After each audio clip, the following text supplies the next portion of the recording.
Hey there, it's Carrie Rhodes here, your paper crafting artist. Today I'm going to be making some birthday cards celebrating Spellbinders' birthday. They have some great new products out to celebrate their birthday, and I have a handful of them to share with you today, and I think these cards turned out super cute. Okay, card number one, we have this fun new die set. It's Balloon Party Animal, and you can see there are dies there you can use to paper piece and kind of give this a little bit more dimension. So I'm going to cut the animal and the paper piecing dies from different colors or different shades of the same color of cardstock. So I've got my yellows, my greens, and my blues, and I thought I would show you real quick how to layer this up. And you can easily tell which piece goes where because each of them kind of has their own like defining characteristic.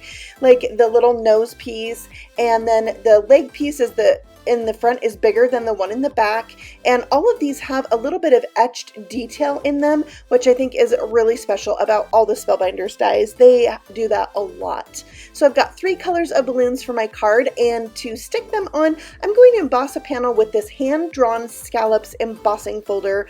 I love Scallops, and by the way, these folders are 9 by 6.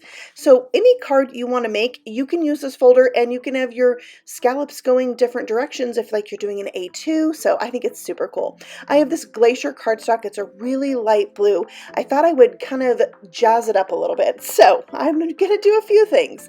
First, with my speckled egg, I'm going to go around the edge. Just adding that Distress Oxide ink kind of helps draw your eye to the center, and I maybe put down a little bit more than I first anticipated, but that's okay. It led me to the very next thing I'm going to do, which is splatter. And when you do splatter, sometimes it leads to more splatter, which leads to more splatter. Yeah, you'll see what I mean. So first I put on this sparkle silk. I love having that little element of sparkle in there. But you know, if a little bit of splatter is good, then a lot is better. Is that just me? Maybe. It might just be me. All right, so I'm putting on this electric lime and then turbo teal. Now, these colors from Spellbinders and these silks that you splatter on, they might be retired. They're retiring out these colors, but I still have some. But I don't have the yellow, and I do have yellow acrylic paint. So I decided I wanted all the colors of the balloons to be in the splatter on my background, so I just did acrylic paint. So moral of the story, use what you have on hand, right? Or try. While that was drying, I did a fun little project called cut up foam squares and stick them on the back of all the things because I love dimension on my cards, and when I'm doing foam squares, I'm going to make sure that that's going to be a sturdy piece, not some flimsy wobbly thing. So I do tend to use quite a bit of foam squares, but that's okay. I get them at the dollar store and they work great. So now I am just bringing in a white gel pen and adding some white highlights to really help these balloons kind of look a little bit more shiny. Next, I have the bubbled over stamp set. I just did a video with this stamp set showing you 3 different ways to use it. If you haven't seen it yet, I'll link it for you at the very end of this video and you can watch it next. Okay, so I am stamping from that stamp set, Happy Birthday, and I'm embossing it with white powder on vellum. Well, I got my heat gun a little too close to the vellum and it like did this crunchy little thing on the edge. So I redid it and that's what it looks like now. I only got one tiny little spot, so it was no big deal on the second one and I went ahead and used it. So I'm going to lay this across my card and then just fold the ends back and stick them to the back of the card. So this is going to kind of appear to be floating or be a little bit loose on my card, and I like that look. So now it is time to add this to my card base, which by the way, my card base is a Slimline that measures 8 3/4 by 7.5 scored at 3 3/4. This will fit in a business size envelope, but not your typical, you know, paper crafting Slimline envelope. It might be a little big for that, but you can definitely get like the office supply business envelopes.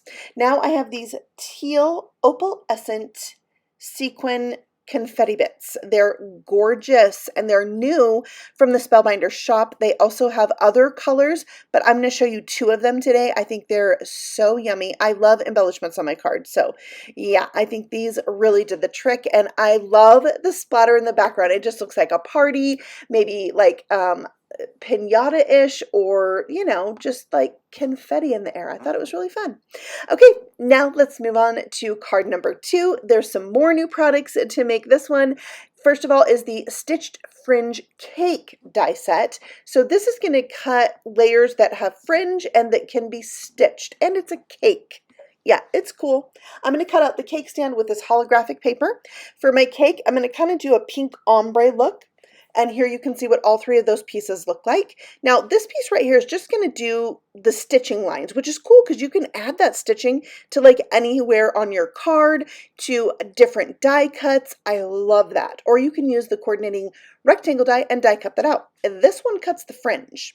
So I die cut a few extra pieces than you saw there for my fringe, and then also die cut out these pieces to create the candles for the cake. So you're going to take the straight pieces and glue them over the top of those flame-like pieces.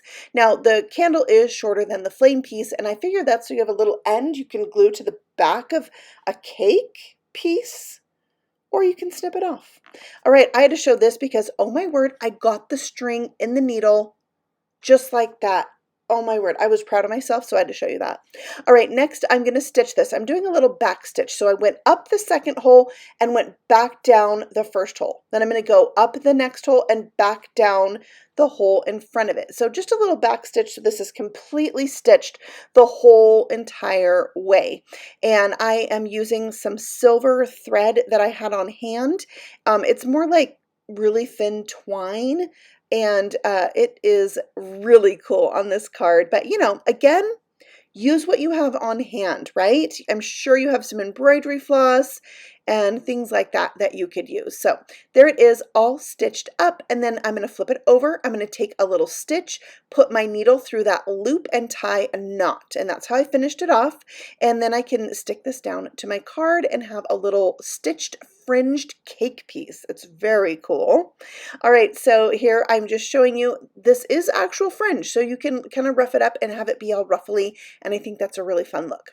All right, for my background, I am using the hand-drawn Loops Glimmer hot foil plate. This is so cute. I'm going to use this speckled silver foil here. Gorgeous. And I'm going to put it on this background paper that has confetti on it. I know that it's extra to foil over top of this with like confetti like foil, but I like to be extra sometimes. I like extra on my cards. I really do. Like, it's a handmade card. I want it to be extra special, and sometimes that means you do these extra things, right? Like, we can keep it simple. We can totally do that. But I'm going to tell you, that's harder for me than putting all the extra things on my cards. I just think like it doesn't look good. It needs something, you know? So yeah, I'm a little weird that way, but look how gorgeous this is. I love it. It's simple enough and yet still really cool.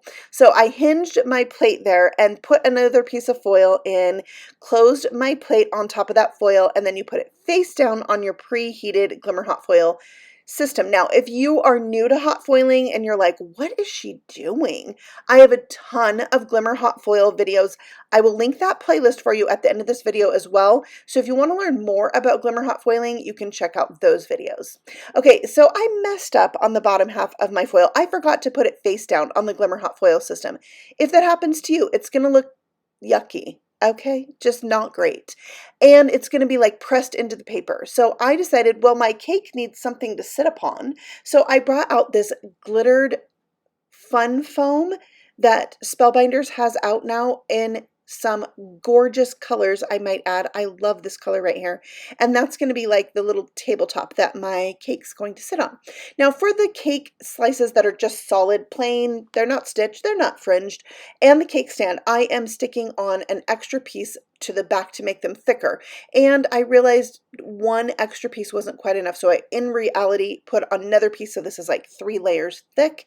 That way it's going to be as thick as these fringe pieces, which you wouldn't think they're very thick, but there's all that stitching on the back. And then I used some double-sided tape to stick it down. So it really helped kind of even out the surface of my entire cake. All right, so now I am trying to tuck that little candle behind the cake slice. It was not good. My cake is already glued down. I don't need to glue it to the back of the cake. So in my case, it was better to trim off those little ends and just glue my candles down. All right, I did the same happy birthday on a piece of vellum. I'm going to wrap it around, but did you see how smart I got on this one? I pre-folded it and then put the adhesive on it. So clever. You'd think I just started making cards, but no, it's been like 20 years. More than 20 years I have been making cards. How about you? Tell me in the comments below, how long have you been making cards? Are you brand new? Have you been making cards your whole life? Like, I have always loved playing with paper. Maybe it was my Crayolas and my color books and drawing little things and making cards for my family, but I've always loved paper and I have always made cards in some form. And when I found rubber stamping, I was like, oh, this is what I'm called to do with my life. Okay, I might be a little dramatic, but you know, that's how I am sometimes. All right, so we're adding the pink confetti on the cake, just like blinging out that cake. And then I decided we needed a little more at the bottom, right around that sentiment. And I'm going to put a stamping block over the top of that, just to help hold that down where the sequin overlaps the vellum. And now I am going to make those candles pop. I felt like they were getting a little bit lost. So I just brought in some glaze. This is from Spellbinders, but they have like this new, cuter bottle. My bottle's really old. They sell the same thing in a better bottle now. So there you have it. All right, this is all dry, and now I can add it to my card base. And this is the same size as the previous card, so 8 3/4 by 7.5, scored at 3 3/4. That gives me the nice white border all the way around my 8.5 by 3.5 inch panel. That is my card front. So I had so much fun making these birthday cards. They're just a lot of fun things out for the celebration of the Spellbinders birthday. So be sure to check that out. I'm going to have links for you below so you can go shop and see these cute new things for yourself. And I will be back again very soon with a new video just for you. So if you're new here, feel free to subscribe. I have new paper crafting videos all the time, and I would love to hear from you in the comments below. I will see you very soon. Happy stamping! Bye!